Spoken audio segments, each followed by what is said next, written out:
อายุเข้าแล้วเด้อพี่น้องเอ้ยทางบ้านคอยภาคอีสาน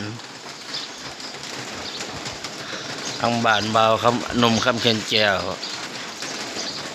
อายุเข้าแล้วเอาตั้งแต่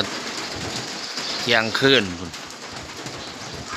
เด้อทางคำเชียนแก้วน้ำเข้าแล้วเด้อพี่น้องเอ้ยน้ำฝนน้ำอะไรพายุมาแล้วทั้งลมทั้งฝนท้องฟ้าก็มืดครึ้ม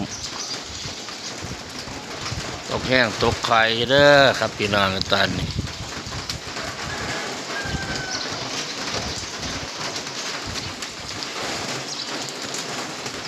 แต่เบิดอร่อยท้องฟ้ารอบบริเวณบ้านแต่เบิดอร่อยเห็นไหมพี่น้องเอ้ยกระใสกับว่าไรปิดเลย